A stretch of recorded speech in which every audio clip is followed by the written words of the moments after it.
Welcome back. Welcome back, everybody. Let's start the meeting. It is a birthday week for us.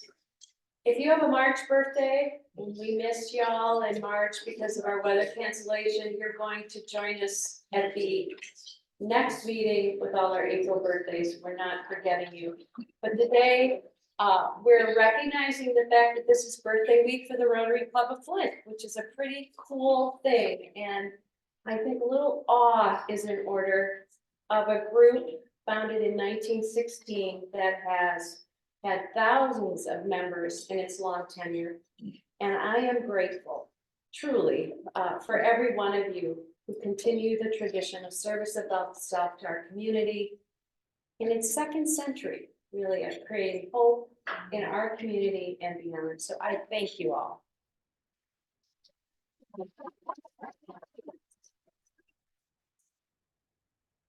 Also, coming up next week is Paul Harris's birthday, April 19th. Particularly for our new members who will hear all about Paul Harris in meetings to come. He's the co-founder of the first Rotary Club, the Rotary Club of Chicago. And after finishing his tenure as president, would have been the third year of the Chicago Rotary's existence, he started at that juncture talking about creating an international organization. And we are here today as a result of really the work and the vision of one person, Paul Harris. So I'm going to ask right now, if you are in this room and are Paul Harris fellow, will you please stand?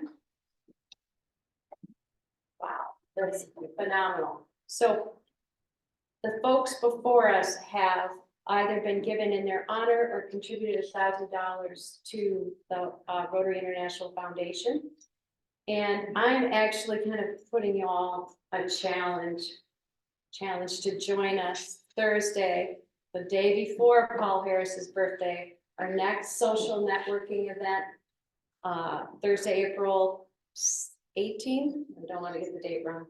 And we'll be at Totem Books, and we'd like to raise a glass and toast Paul Harris. So I challenge everybody in the room, but especially our Paul Harris fellows to be there. Thank you.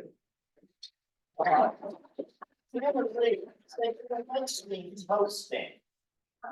Would be appropriate to bring the sparkling. Well, I don't know who's John, we get with Rob on, I don't know what the rule. I'm not gonna mess with anybody's Okay. liquor law rules at Whatever times. we want, Okay, we just can't sell it. okay. I'm sorry. We can bring whatever we want, but we just can't sell it. Okay. Sounds great. Okay, glad we got that figured out. We also have, it's always a great day when we have new Rotary members to welcome, and I'd like to ask Nick Godleski and Greg Viner to join us.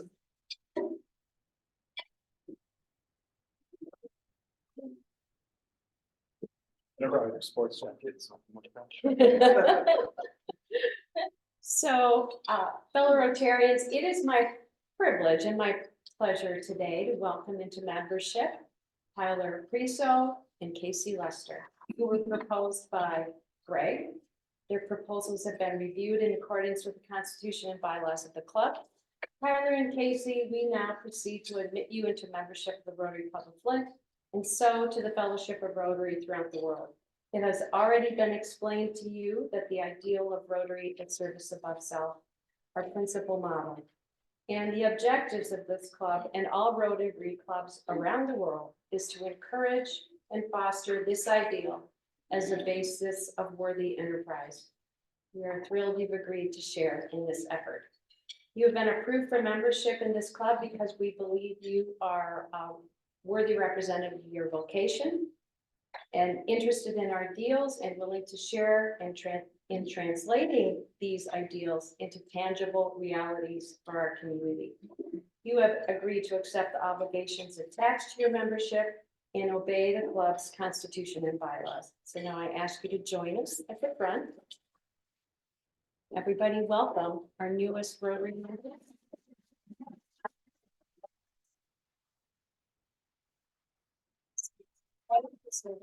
And I'm going to ask Greg and Nick to give you your emblems of service. These are the Rotary pins. We ask you to wear them with pride.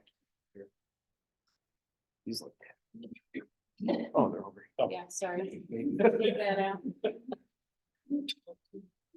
So, it's a total- There you go. Do you want to hold that? This one. Yeah. Huh?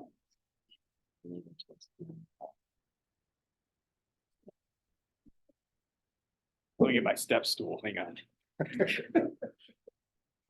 If I steal you.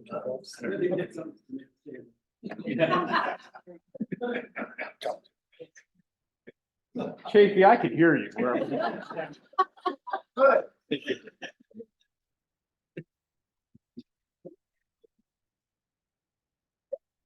Exciting.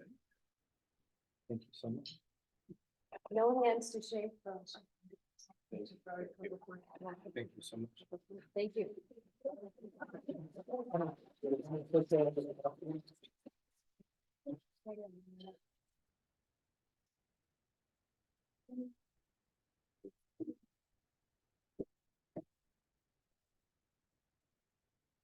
And you want them to sit down or stay up? All right, Greg's got a few, oh, go this way. So I know some of you may be saying, who's this Greg? Rotarian, but I just heard Don say, he may be new as well, so I know I'm in really good company. I know I'm in really good company. No, I'd just like to kind of give a quick, really brief background of both Casey and Tyler, and I will tell you, as fellow Huntington colleagues, there's not two more finer people to be part of Rotary. So I'm really pleased. And there's no order in kind of the introduction, because they're very competitive and they're probably wanting to, I'm gonna give first, but let me start with Tyler Prezo.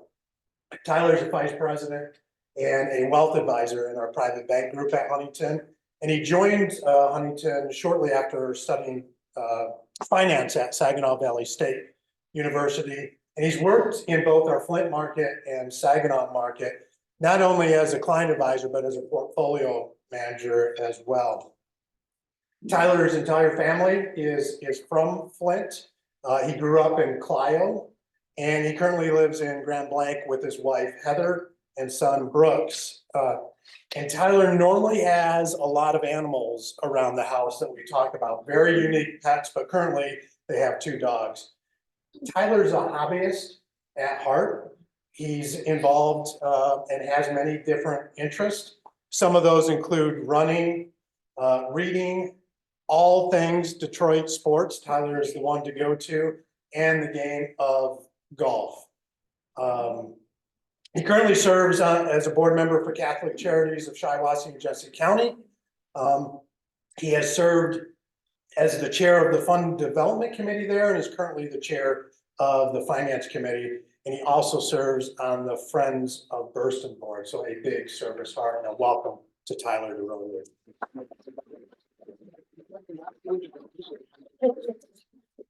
Casey Lester is an assistant vice president at Huntington and a regional banking relationship manager. And he's grown up around Flint for most of his life. He likes to talk about his first real job, though, was managing Don Pablo's on Miller Road. And it's a favorite of his because that's where he met his wife, Marcella. Oh. He then changed careers. Seems like a really transition for careers from the restaurant industry into the financial industry. And he began work at Chase and worked there until we were able to rescue him and bring him over to Huntington. He and Marcella have 2 children, Roman and August, that keep them very busy and active. Casey is active in the community and has previously served on the Flint Community School Board, and also the Neighborhood Engagement Hub, and currently serves as a committee member at the Flint Institute of Music and is a board member of the Flint Downtown Development Authority. Now, Casey also wanted me to make mention, so some of this is his words. Not true.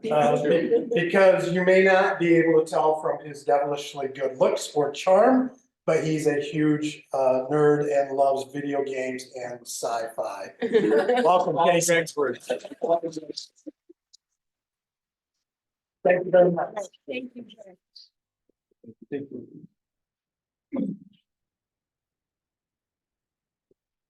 And for those of you who've been in Rotary for a long time, this whole classification thing, Huntington, thank you, are also corporate members. And we love that new membership model. And I want to thank Nick so much for doing all the work and facilitation for bringing them on board as new corporate members. So it's about time to talk about something else. We have another special guest. Please welcome Al Tucker, our assistant inspector. Thank you, Anne Marie. Two things to do. First, the formal. I'm going to put on my assistant governor hat and do a presentation. As most of the people in this room understand, the #1 service project internationally for Rotary is the eradication of polio. And we've made great strides over the many years to eradicate polio. And it still is officially present, even though no reported cases, as I recall, in Afghanistan and Pakistan. But there's still work to be done. Even once it is eliminated in the human population, it still resides in the environment. So Rotary will still be involved in eradicating the polio virus, the wild polio virus, in the environment itself. And to do that, it needs money. So all of you, many of you, have given to the polio fund within Rotary International, but to spur donations into that fund, your own past district governor, Mike Chafee, created within the district a polio plus society to recognize all Rotarians who in a Rotary year give $100 towards that. And this club has 3 individuals who've met that criteria, and 2 of them are here today. One is not. Ray is not, I don't see his face in the audience. Ray Giss is not here. He's one of them.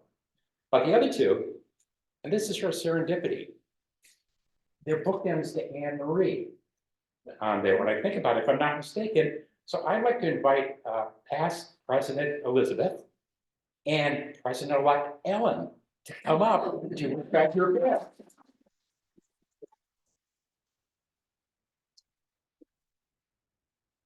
Now, I won't be as so bold as to put these pins on. I learned that in high school, but I will give you, thank you very much for your donations towards eradicating polio and your leadership, the past leadership and the future leadership. Thank you. Now, I'm going to take off my assistant governor, Dan, and now I'm a visiting Rotarian. I'm a visiting Rotarian from the Greater Flint Sunrise Rotary Club, which is a club that you all know, at least for the older members, helped form many, many years ago. Well, our club has a golf outing coming up to raise money to support organizations within the community that support the kids of Genesee and also our scholarship program. So I left brochures up here. So I hear we have a couple golfers in the audience.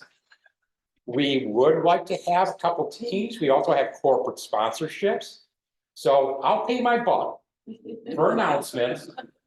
But if you're so inclined, it's a Friday, July 19th at Sugar Bush on there. Please take one of these home and fill it out, and we'd love to see you join us as we raise money to help the kids in Flint. Thank you.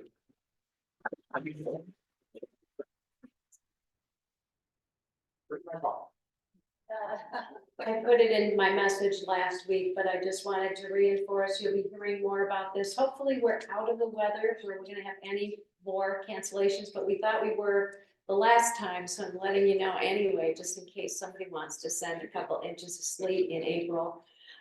We are not automatically canceling meetings when the Flint Community Schools cancel school. It's been our long-standing tradition or rule, I think, because we were at the Service Center for so many years, and it was a Flint Community School building. And when they closed, we obviously couldn't hold a meeting.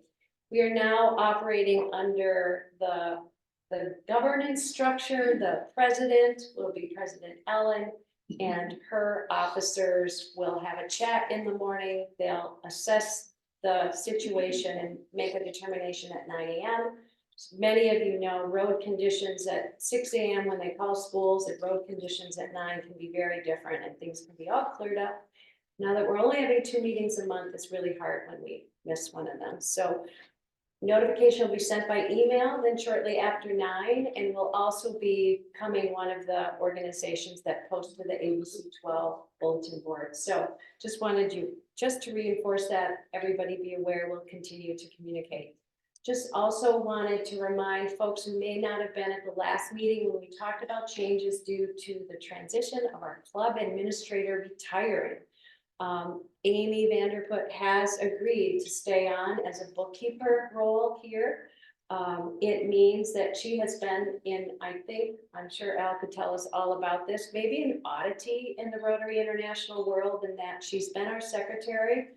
We are still building the slate, all of those, keeping track. We had to fill this secretary position, and we have new board members to fill, and that is well in progress. You'll hear more about that at the next meeting. I encourage anybody in this room who would like to be in service to the club and community as a member of the board to not be shy and let us know. Let Ellen know. She's the head of the nominating committee. She's probably calling most of you who haven't let her know you're interested, but it is a pathway in our club to leadership, and I think it's a wonderful way to serve. So if you're interested, don't be shy. We'd love to hear from you. This is another role that is new because we are trying to figure out how to juggle the fact that Amy will no longer be sitting at that table when you come in every Friday or every other Friday.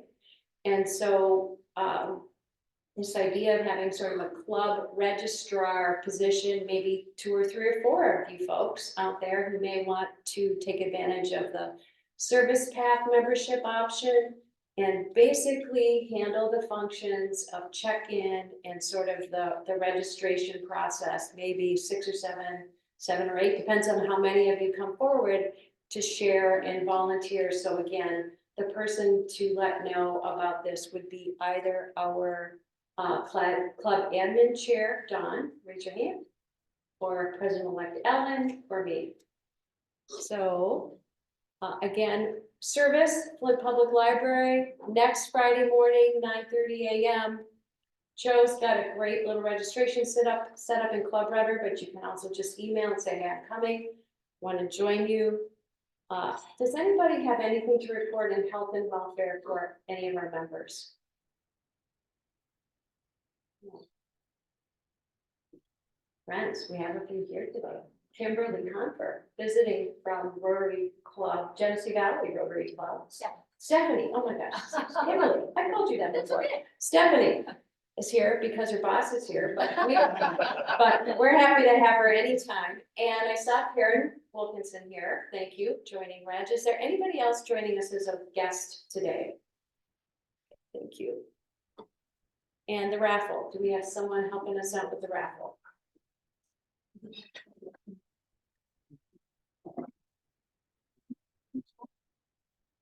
Yeah, make the same dose of bread. I will do the left.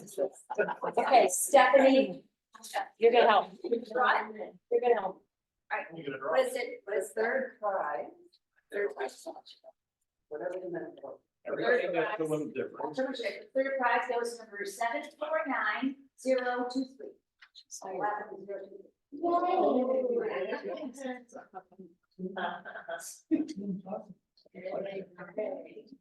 No. Steph, stay up. Two more. Alright, second place? Yes, second place. You know this means you have to come number 749002. 002. That is me, 749-002. That's you. Yeah. Congratulations. The one last one. One more. Everyone. Last one, the best one, it's first place. That goes to number 749-001. 749-001. Is that you as well?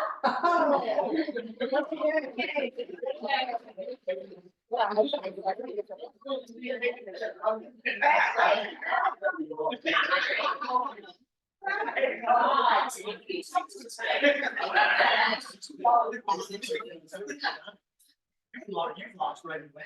You only know one out. I'm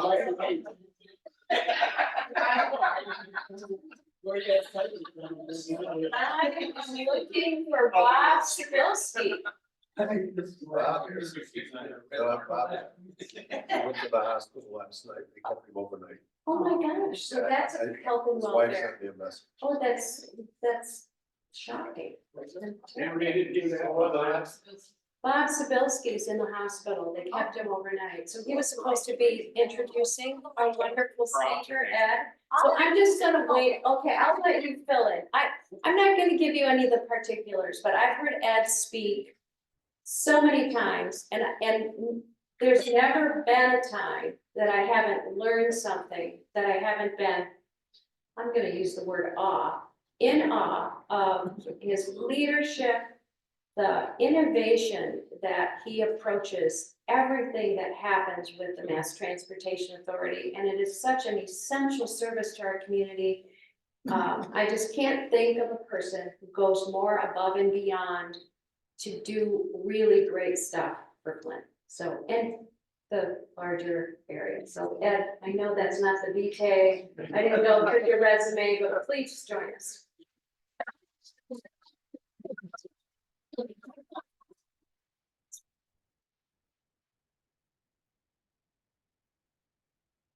Yeah, I really felt bad when Bob's wife sent me a message that they kept him overnight, and from what I heard, he's doing okay today, one for observation, and so thank you for the nice introduction. And I'm trying to think where I may start today, and then give you some updates, and then talk about where we're going here in the future. And when I think about the last 10 years, and I think about our industry, and I think about my experience, I remember, it goes farther than 10 years. I recall those days that we used a dictaphone at our office. We didn't have a computer. And they sent us all for typing class. And so we all had to go for typing so we could use a computer. And who'd have thought we would be where we're at today when you think about technology and what it means to our business. And the many, many changes. Obviously, the phone booths of the past are now in our hand. I had an experience here recently where my phone overheated, and so for 4 days I was without a phone. And I will tell you that I learned patience beyond anything you can imagine. Because when I was able to get on, I had nearly 500 emails, and they were work related. So I felt bad that people were contacting me, and they know I normally respond very quickly. But if you think about disruption that we've all been faced with over the last few years, think about what's happened just online and people shopping and what that means to businesses. And today, there's nothing, we all think about it. You go online, it's Amazon or whatever it may be, and you order it today, it's there tomorrow or the next day. And you don't need to go to the store, and you can buy just about whatever you need. And so in our industry, the same thing was happening. What we found is that the Ubers and the Lyfts around the country were taking about 11% of our ridership around the country. So if you went to San Francisco and you would ride an Uber or Lyft or something of that nature, you had gridlock like you never experienced. You can get on the vehicle, but you're not going very far because all these vehicles trying to operate and moving away from a model that worked extremely well. And so, in our own position, when we look at what happened during the pandemic, the pandemic was, it was a real challenge for all of us. It was a real challenge for us in providing public transportation. And we had to do many things, including having a little tower that you'd walk into and you would have to have your temperature taken. And It would ask you where your mask is if you didn't have the mask on, and many things of that nature. But on board our vehicles, we'd have people get out on the rear of the vehicle so they stay away from the driver, and there was a mask required. We had signs on the sides of the buses. We had plastic up in the buses. I recall sitting at home trying to think about all these cars that we had purchased, and how do you have a driver and a person in the back seat and keep that social distancing?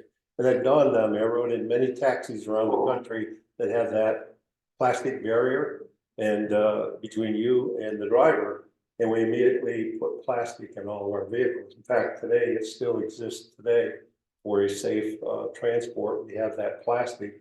We're able to continue with the business, but the pandemic brought on many things that we were talking here earlier about. Many of our employees today work 2 days remote, 3 days in the office where that's possible. And today that continues to be the model. When we have our meetings, even our staff meetings, they're done on Teams. We don't necessarily meet in person.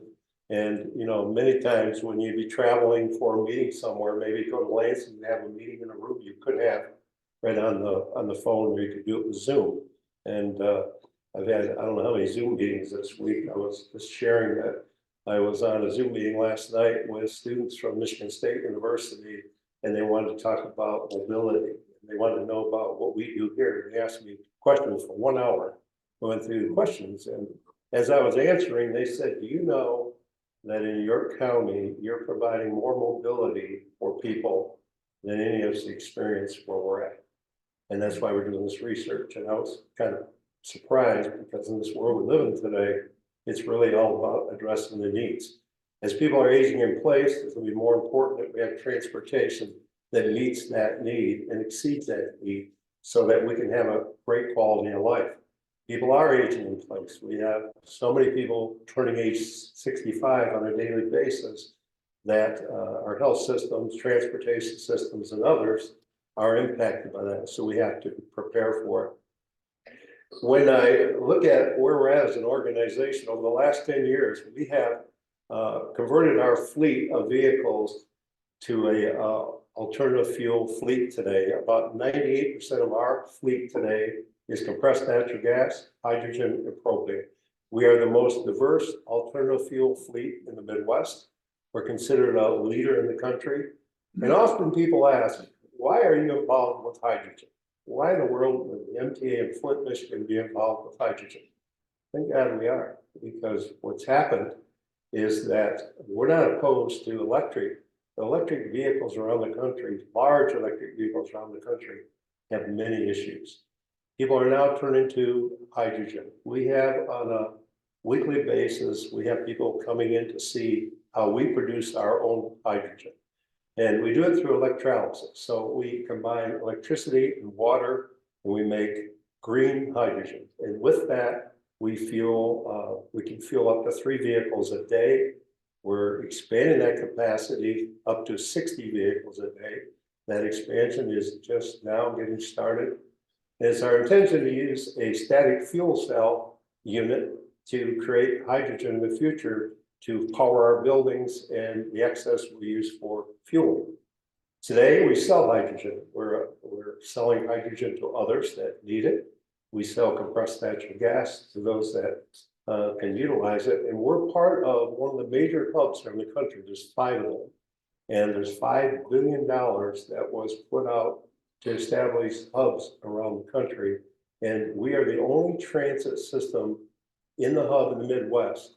We're the only one there. And so we're really proud of that, because we'll be in line to be able to help ourselves with redundant fuel, with other things that will help us through the EPA. And recently, 2 organizations opened their businesses here in Grand Blanc Township, and both of them are related to hydrogen. And hydrogen is becoming very much the order of the day. And friends of mine in California that have bought electric vehicles, in many cases, they're parked in the parking lot. They're not working.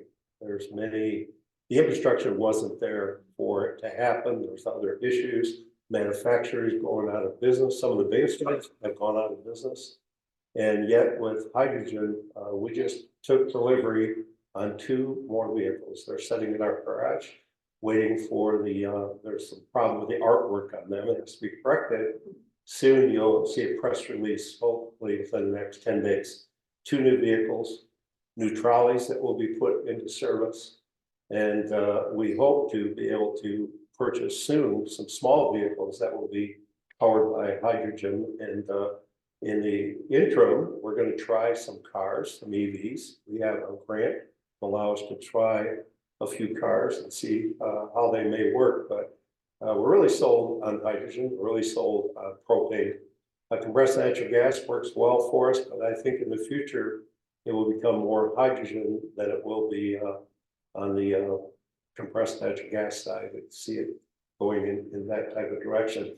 What's happening in our community today, though, is that we have 31 political jurisdictions in Genesee County. And recognizing that, we must look to every jurisdiction to develop a transportation system that works for each community. And by that, I mean this, is that we will be building an on-demand service so that you can, the requirement to have 2 or 3 cars and to be able to pick up the app and to be able to call a vehicle to come to your home, pick you up, take you to the store, take you to the restaurant, whatever that may be, will be the reality. And the only thing holding us back at the moment, it's called microtransit, is 2 things. One is drivers and the other is vehicles. Well, vehicles, there's ways for us to work around that to bring in more vehicles. And so it's a function of drivers, but we intend to start building microtransit in each community. And I think when we do, people will be amazed at what's going to be possible, because you just pick up the app like you do for Lyft and Uber, and here comes a vehicle. And it's going to work for people going to work, so that if you got to work over, you're coming home early, whatever that may be. Today's the day you're getting your car worked on. You'll have transportation in each community that meets the needs of that community. And it won't necessarily be long trips, say from Fenton to Flint or Fenton to Montrose. It will be what's needed in Fenton, for example. 2 years ago, we took a trolley to Fenton, and it's there now. It will actually be back in service here at the end of May. We'll be bringing back that trolley, and we hope to be able to expand to start in another community. When we brought the vehicle to Fenton, immediately through social media, as you can guess, people are like, what is this trolley? What's this mean? How's this work? What can we do with this? And there was a lot of chatter going on. But it did precisely what we wanted to do. We wanted to announce there's going to be something new. You're going to be able to use it. We have a route that runs through town. We'll have one that will have a varying route, so that, say the seniors at senior home want to go downtown, or you as a group want to go downtown, rather than park it on Viamos, you can actually commandeer that vehicle and have the vehicle take your group to downtown. When you're ready to go home, you just get back on, or they can move the route to take you back to where you came from. So that's really our future. And we have to recognize that we cannot provide vanilla. We need a lot of flavors. And it has to be flavors that really work in today's world.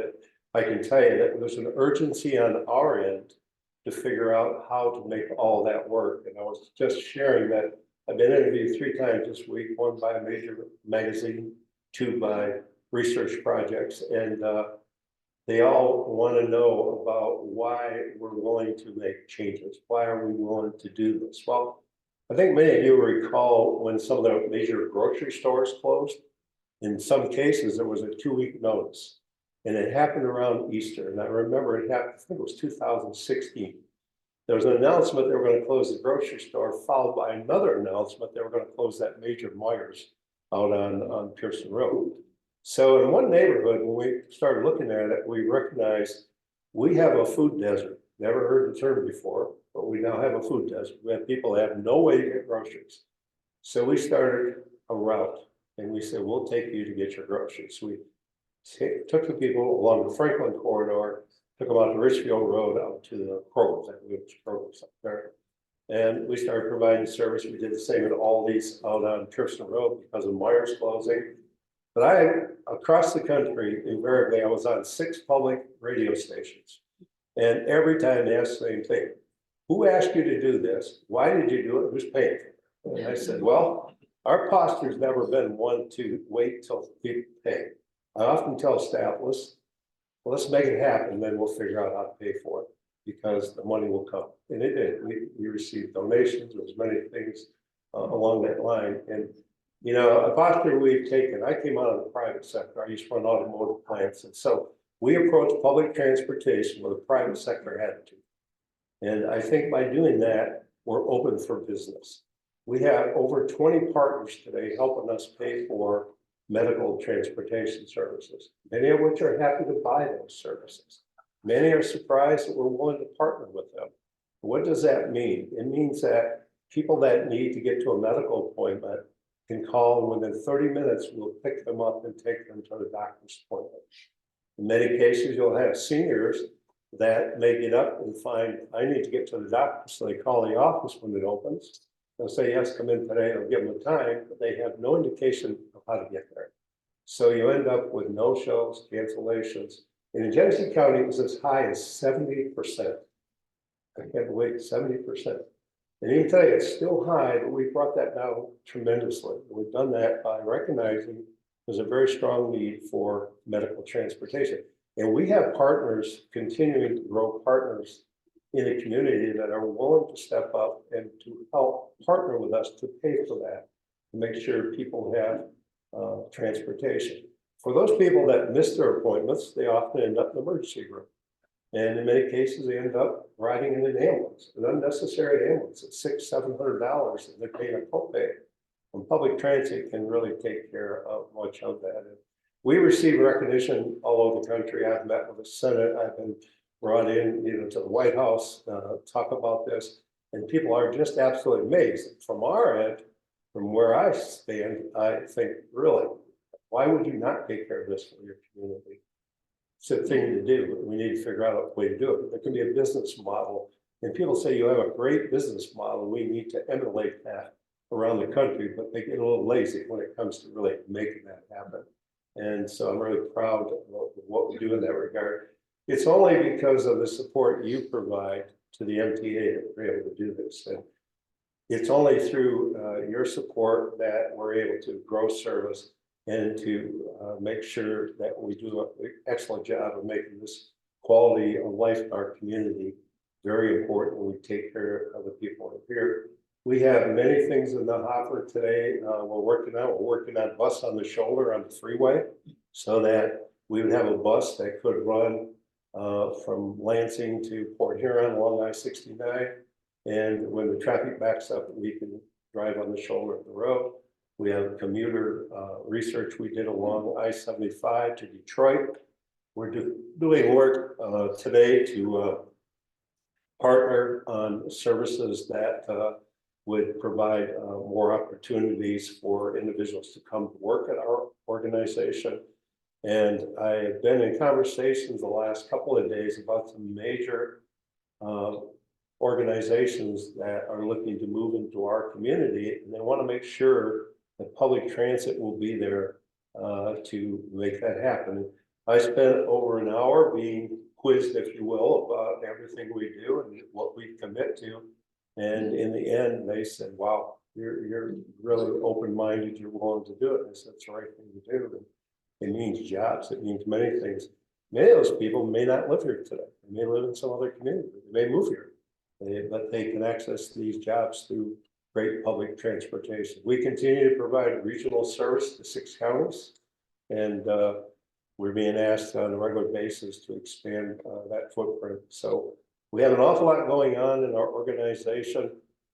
People ask me, when are you going to retire? And I said, I'm too busy to retire. I don't have time to retire. Well, but it's important to me that we get these systems in place because they're our future. And it's all about flexibility. And, sometimes people will ask me this question and they'll say, well, what's the cost of running this type of vehicle or this type of vehicle? And I can tell you that when we started with propane, in the 5-year period, we saved $4.5 million. It's the cleanest operating system that you can imagine. Compressed natural gas has been a great system for us. We one time used 3.2 million gallons of diesel a year. Last year, we used less than 20,000 gallons. And that means a clean environment in this community. Hydrogen is another, it's hot water out the tailpipe, it's a great outcome. And when people talk about expense, I say, you know, the most expensive transportation today, and they'll say, what is it? I say, it's a grocery cart. So, so I'll answer the question you may ask.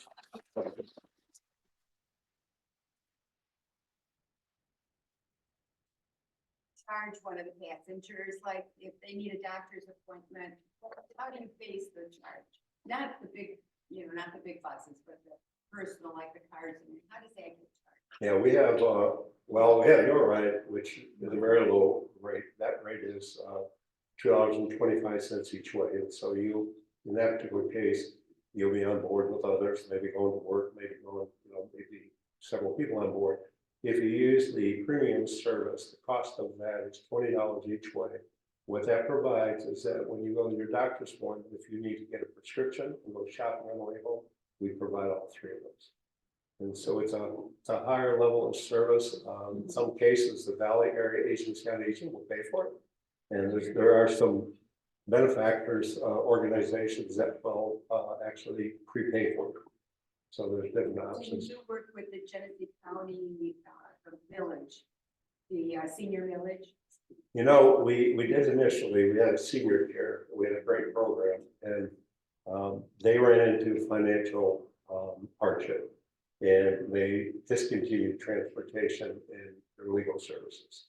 And so as a result, we were unable to do the senior care, but we still try to provide it. But we were, under that scenario, it worked extremely well. And I would say, yes, we'd be able to do it, but we're not right now. We are providing service for veterans in the community, partnering with the Veterans Administration. And they provide free rides to the veterans, their spouses, widows, and widowers, and that service will take you as far as Ann Arbor, and so that's free service. So veterans will qualify. They have reduced the number of rides that they authorize, and we're working on that. But we want to make sure we take really good care of the veterans. Yes. The media and the government seem to put a lot of emphasis on electric. So how come we're not hearing about hydrogen as much as it is successful? And how long do you think it'll take for us to transfer over to that? That means Well, your point's well taken. At the federal level, we've advocated for funds to replace old equipment, and we faced the MTA in 2015 when I met with the secretary in Washington and met with the administration. We were operating vehicles over 30 years old, some of them almost 40 years old. And they agreed to give us money to replace them. And then following that, many organizations around the country have vehicles. Some call their vehicles old. We don't necessarily, we retired some vans. I was telling Al here that we retired some vans that had nearly 800,000 miles on it. And 300,000 in our books is just getting going because they're well maintained. And so, but going back to your question, there's such an inordinate amount of money moved over into electric. There's a very small amount that's allocated to hydrogen or to vehicles of that nature. And so they'll put out 80% or 90% of the grant money is available for electric, but on the hydrogen side, it's it's zero emission, it's very low. And we've been advocating to let us make that choice. And so what you have happening with it is that you have individuals that today want to replace their equipment and they don't have the manufacturers they had. We're down to 2 now. And at the same time, you have communities that are not ready for the electrification. I can tell you that I have talked to many people that the key leadership in those communities say, wait a minute, be careful. We're not ready for this. And even our own consumer energy, when I talked to them, I said, 700 drivers, we operate 400 piece of equipment. If I go all electric, are you ready? And they said, oh no, oh no. I said, you better talk.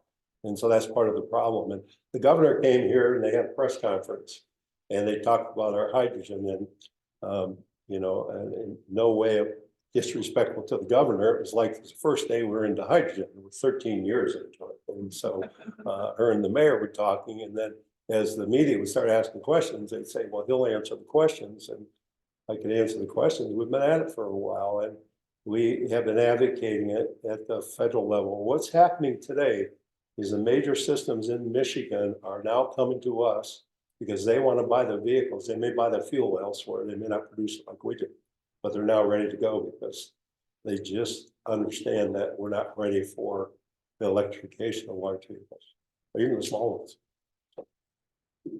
Yes. So it takes electricity to create the hydrogen. Yes. What's the relationship between the amount of energy used to create the hydrogen versus the use of electricity to charge a lead acid or lithium battery? Is there is there a savings? Is there less? There's no free energy. So Right, there's no free how does energy. that work? Well, we looked at solar, and about the time we asked for solar arrays to capture, electricity, that's when they had the issues with Solera there in Washington. Everything got canned. But going back to your question, the electrolysis unit and the use of electricity through that to produce the hydrogen is very low compared to the ramp up for electricity for an EV battery vehicle. And we have reports, I don't have right here before me, that we can share that information with you, but the electrolysis units are going to be built in Grand Blanc Township. They're going to sell them around the country. And so they are considered to be the most efficient. Yes. Firstly, I want to say thank you personally and publicly for the times that you and your organization did the troubleshooting to get caregivers to a certain site. Oh, I hired a caregiver, oh yes. so my parents worked well until my mother fired her, said she didn't need that. But the question, so thank you for helping me. Yes, The question I have though is with regard to the trolley. This morning, the trolley was on my campus. And I'm not sure why, but it made me think about the countless times that many of us have to go downtown. And you said that the trolley could be set up according to the need. mm-hmm. So with the brakes being refurbished, is there a regular run so that people can get a trolley somewhere and go downtown? Because I notice it's pretty sparse when I go down there, either to the culinary arts or in the evening. It's just sparse because of the whole blockade. Well, we had two that we operate right now. They came from a friend of mine out in California, in Monterey Salinas, and gave them to us. And so they were replacing with an alternative fuel vehicles. And so we have those two. We have three new ones coming in, and when the three arrive, we'll be able to maybe use one here in Flint and do something. We've tried to work with the DDA in the past on doing something of that nature, so we need to revisit it. Is over time, what I would like to see is us have between 30 and 40 trolleys, so that every community would have trolley that would operate in their community. So I think we can get there. It's going to take a long time, but you'll see three new ones soon, and the two we have, so we'll be able to do something. And to answer your question, that was a special transportation that was requested of the Mountain View College. They were doing something downtown. They wanted us to bring things. Yes, They call them it's we do special transportation as well. I knew there was something special about it. Yeah, they asked for the trolleys. The trolley had been downtown for the longest time. I don't think it was being It utilized. is. So. Yeah, we really want to use it as a basis of, as I talked about each community, we want to develop service that really works well for that community. And recognizing in the past, we do things that were more macro. Now we need to get in and say what really works, the community, like over in the cultural center area.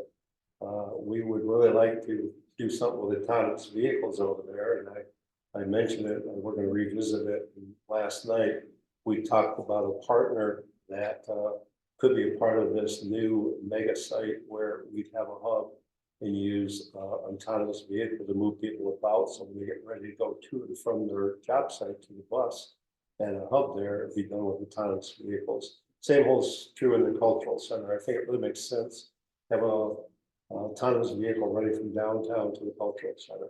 And so we're working on that right now. So, yes. So the Uber like service that you talked about, how will that be charged? Will that be like Uber where it's charged by the mile? It, we'll have to work through that. It'll be similar.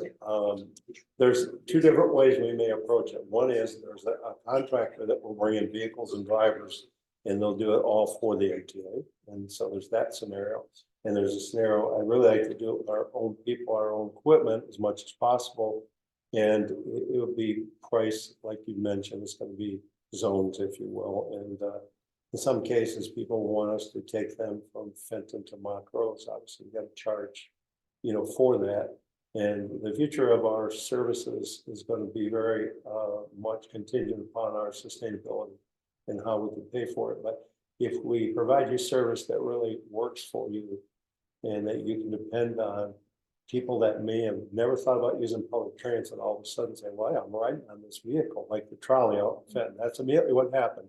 And what people would tell me is, I'm not going to the bus stop. I knew that. I knew that we go to the bus stop. But I say, if we put the trolley, they'll use it. Oh my, they love the trolley. And so we hope the same true when we have that on-demand service. Some businesses have offered to pay for vehicles to operate, and they'll go to all the condos and things in their community. One in particular out of Grand Blanc, the owner of a restaurant there wants to pay for that and have like a shuttle, could be a trolley, could be any type of vehicle, could be almost like an on-demand Uber and Lyft. Yes. And if you address the challenge we have of getting employees, especially drivers, like talk to the trucking industry people, they say a big issue with drug testing, getting the pass.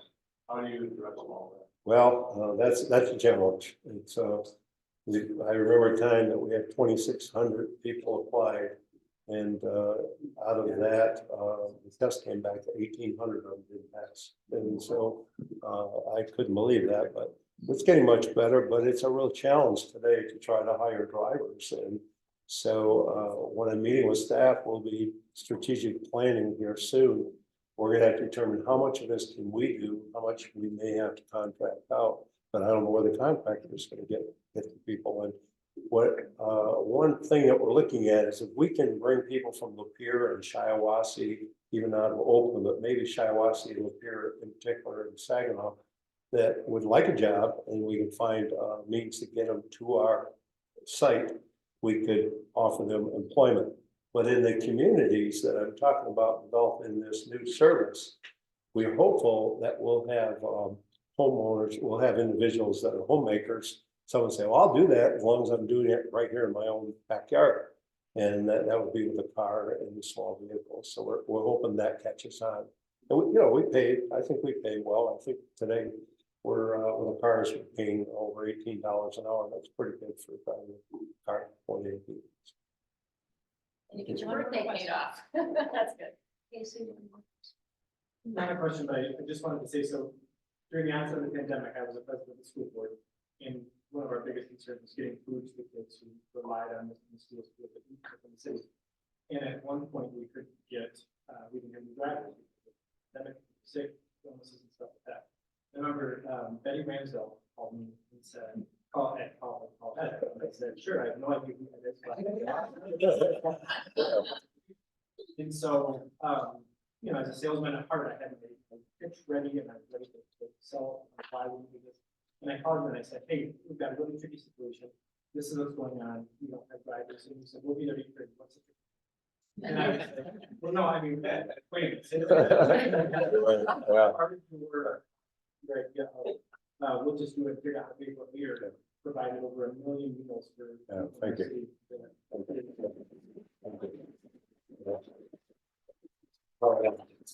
I appreciate you mentioning that, our people are phenomenal. They've done some phenomenal things. So many things we're involved with, we never would have thought. But I in particular got the chance to deliver those Meal on Wheels. And that was great because I took a state representative staffer with me. And so that was an experience. Thank you. Thank you.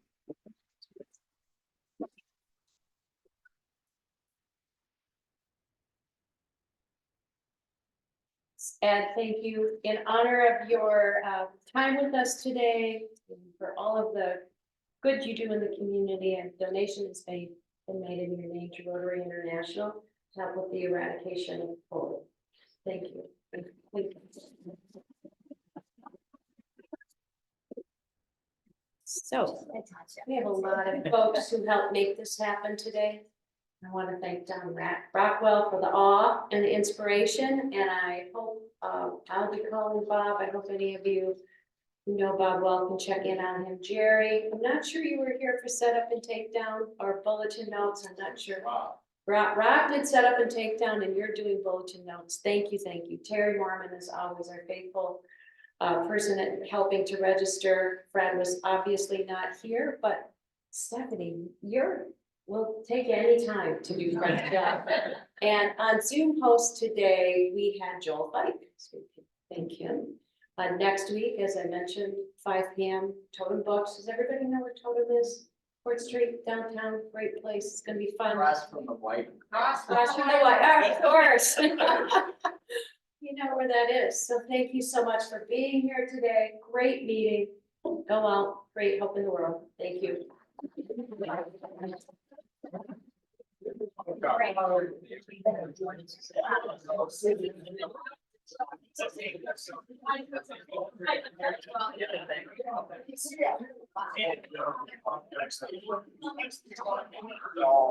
Yeah, one for rain and that.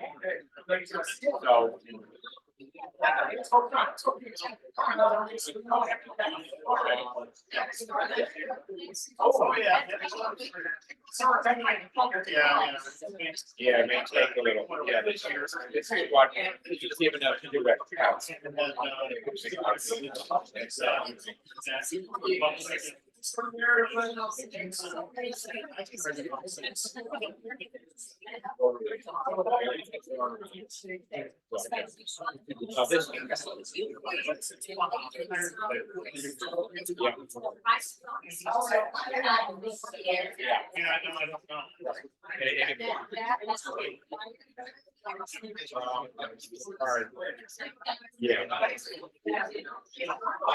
You never know. Wow. They actually have.